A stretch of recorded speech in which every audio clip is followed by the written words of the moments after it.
अगर मैं आपसे कहूं कि आने वाले 10 साल में दुनिया का सबसे ताकतवर देश वो नहीं होगा जिसके पास सबसे ज्यादा ऑयल है या फिर सबसे बड़ी आर्मी है, बल्कि वो होगा जिसके पास सबसे पावरफुल आर्टिफिशियल इंटेलिजेंस है। सुनने में शायद थोड़ा आपको अजीब जरूर लगेगा, लेकिन आज की रियलिटी बिल्कुल यही है। अमेरिका, चाइना और हर बड़ी गवर्नमेंट इस टाइम पे एआई की रेस में बिलियंस ऑफ डॉलर खर्च कर रही है। लेकिन दोस्तों, सबसे इंटरेस्टिंग बात अभी बाकी है। इस पूरी रेस की चाबी अमेरिका के पास भी नहीं है और ना ही चाइना के पास, बल्कि एक छोटे से देश ताइवान के पास है। जी हाँ, एक छोटा सा देश जिसका साइज भारत के कई राज्यों से भी छोटा है, लेकिन अगर वो रुक जाए तो पूरी एआई इंडस्ट्री रुक जाएगी। और यही वजह है कि एआई सिर्फ टेक्नोलॉजी की कहानी नहीं है, ये इकोनॉमी की कहानी है, ये जियोपॉलिटिक्स की कहानी है, ये नेशनल सिक्योरिटी की कहानी है। और शायद 21वीं सेंचुरी की सबसे बड़ी पावर रेस की कहानी भी एआई ही है। तो इस वीडियो के अंत तक आप समझ जाएंगे कि चैटजीपीटी क्या है,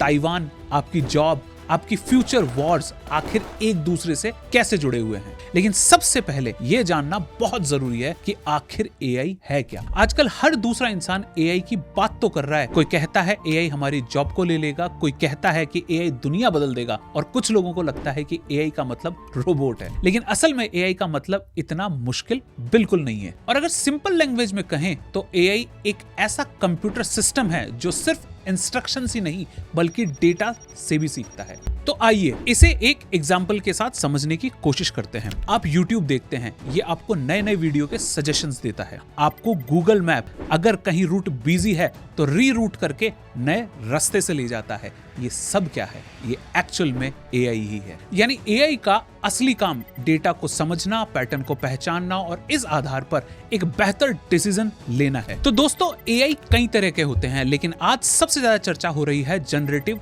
एआई की। पहले कंप्यूटर सिर्फ इंफॉर्मेशन ढूंढते थे, अब एआई एसेज लिख रहा है, फोटोज बना रहा है, म्यूजिक बना रहा है, यहां तक कि कोड भी लिख रहा है। और कुछ सेकंड में ऐसे काम करके हमें दे देता है जिसे इंसानों को पहले करने में घंटों और दिनों लगते थे। पर आज दुनिया की सबसे बड़ी कंपनियां जिस मंजिल की तरफ दौड़ रही हैं उसे कहते हैं एजीआई, मतलब कि आर्टिफिशियल जनरल इंटेलिजेंस। आज का एआई एक अच्छे स्पेशलिस्ट की तरह काम करता है। कोई एआई लिखने में एक्सपर्ट है, कोई कोडिंग करने में, कोई इमेज बनाने में। लेकिन एजीआई एक ऐसा एआई होगा जो लगभग हर इंटेलेक्चुअल काम इंसानों की तरह कर सकेगा, यानी जो सोच सके, सीख सके, समझ सके और नई सिचुएशन के हिसाब से खुद को ढाल सके। तो एआई कोई नई चीज नहीं है। एआई 2022 से भी पहले मौजूद था। इसका इस्तेमाल रिसर्चर्स करते थे, टेक कंपनीज भी इसका इस्तेमाल कर रही थी, लेकिन आम आदमी की जिंदगी में इसका कोई खास महत्व था ही नहीं। फिर आता है 30 नवंबर 2022। उस दिन एक कंपनी ने, जिसे आज आप ओपन एआई और चैट जीपीटी के नाम से जानते हैं, एक ऐसा प्रोडक्ट लॉन्च किया जिसने टेक्नोलॉजी की दिशा ही बदल कर रख दी। शुरुआत के दिनों के अंदर लोगों ने यह सोचा कि ये तो एक चैटबॉट आ गया है, लेकिन चैट जीपीटी को यूज करने के बाद लोगों को एहसास होने लगा ये बाकी चैटबॉट जैसा बिल्कुल नहीं है। चैट जीपीटी से ऐसे लिखवा सकते थे, कोड लिखवा सकते थे, बिजनेस प्लान्स तक बनवा सकते थे, उसे ईमेल पढ़वा सकते थे, लिखवा सकते थे, यहां तक कि इंटरव्यू की तैयारी भी चैट जीपीटी से आप कर सकते थे। यानी पहली बार लोगों को लगा जैसे इंटरनेट पर सर्च करने के बजाय वे सीधे किसी एक्सपर्ट से बात कर रहे हैं। और यही वजह है कि चैट जीपीटी ने सारे रिकॉर्ड तोड़ दिए। सिर्फ 5 दिन के अंदर 1 मिलियन यूजर और 2 महीने के अंदर ही 100 मिलियन यूजर के बेंचमार्क को अचीव कर लिया। तो इतने तेजी से बढ़ने वाले कंज्यूमर प्रोडक्ट को दुनिया ने पहले कभी नहीं देखा था। यहां से पूरी दुनिया की सोच बदल गई। गूगल, माइक्रोसॉफ्ट, मेटा, अमेज़न, हर कंपनी को समझ में आ गया कि एआई अब फ्यूचर नहीं है, ये प्रेजेंट है, ये आ चुका है। तो अगर हम एआई को इंसानों का दिमाग मान लें तो इसके पीछे एक बेहद पावरफुल शरीर भी चाहिए, और इस शरीर का सबसे महत्वपूर्ण हिस्सा है चिप। यहीं से एआई की असली कहानी शुरू होती है। अब एआई को एक आम एग्जांपल से समझने की कोशिश करते हैं। मान लीजिए कि एक रेस्टोरेंट के अंदर एक शेफ है और बहुत सारे कस्टमर आ गए, पर उसके पास में अब ऑर्डर की लंबी लाइन लग गई है और ऑर्डर धीरे धीरे डिलीवर होंगे। पर उस ही रेस्टोरेंट के अंदर अगर मल्टीपल शेफ्स हों तो ऑर्डर डिलीवर फटाफट हो जाएंगे। तो एक शेफ की जो कंडीशन है वो आपका सीपीयू है, और बहुत सारे शेफ एक साथ ऑर्डर डिलीवर कर पा रहे हैं, ये आपका जीपीयू है। एआई को भी ऐसी ही टीम चाहिए, क्योंकि चैट जीपीटी के पास एक जवाब के पीछे लाखों कैलकुलेशन एक साथ काम आती हैं। अगर जीपीयू ना हो तो जवाब आने में कुछ सेकंड नहीं, शायद मिनट लग जाएंगे। इसलिए ही एआई रेवोल्यूशन असल में जीपीयू रेवोल्यूशन भी है। लेकिन दोस्तों, मजे की बात यह है कि जीपीयू अकेला कुछ नहीं कर सकता। मान लीजिए कि आपने एक फार्मूला 1 की रेसिंग कार खरीद ली है, लेकिन उसे चलाने के लिए सिर्फ एक पतली गांव की सड़क है, तो क्या वो कार पूरी स्पीड से दौड़ पाएगी? बिल्कुल भी नहीं। उसे एक चौड़ी, तेज, मल्टी लेन एक्सप्रेसवे चाहिए होगा। एआई की दुनिया में वही एक्सप्रेसवे है HBM, हाई बैंडविड्थ मेमोरी। यानी जीपीयू जितनी तेजी से कैलकुलेशन करता है, उतनी ही तेजी से उसे डेटा भी चाहिए होता है। अगर डेटा पहुंचने में कुछ देर लग जाएगा तो दुनिया का सबसे पावरफुल जीपीयू भी आधे समय इंतजार करता रह जाएगा। यानी जीपीयू इंजन है और HMB उसका हाई स्पीड हाईवे। जब दोनों साथ होंगे तभी एआई अपनी पूरी ताकत दिखा पाएगा। अब सबसे बड़ा सवाल यह है कि ये चिप बनती कहां है? अगर मैं आपसे कहूं कि दुनिया की सबसे इंपॉर्टेंट टेक्नोलॉजी कंपनी कौन सी है, तो शायद आप लोग गूगल, एप्पल, माइक्रोसॉफ्ट या फिर एनवीडिया का नाम लेंगे। लेकिन असली जवाब है TSMC, मतलब कि ताइवान सेमीकंडक्टर मैन्युफैक्चरिंग कंपनी। तो दुनिया की सबसे बड़ी टेक कंपनी इस कंपनी के बिना अधूरी है। एप्पल हो, एनवीडिया हो या AMD, सबसे एडवांस चिप सिर्फ TSMC ही बना सकती है। अगर AI दुनिया का दिमाग है तो TSMC उस दिमाग को बनाने वाली फैक्ट्री है।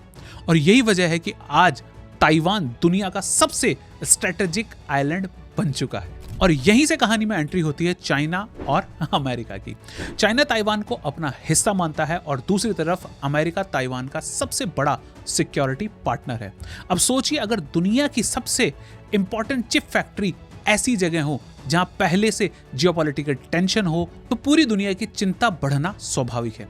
मान लीजिए किसी वजह से ताइवान की चिप फैक्ट्री कुछ महीनों के लिए बंद हो जाती है, तो इसका असर सिर्फ एआई कंपनियों पर ही नहीं पड़ेगा, बल्कि आपके स्मार्टफोन्स, आपकी कार्स, आपके लैपटॉप्स, आपके क्लाउड स्टोरेज फैसिलिटी और आपके डेटा सेंटर पर भी पड़ेगा। तो इसलिए कई सारे एक्सपर्ट ताइवान को सिलिकॉन शील्ड भी कहते हैं।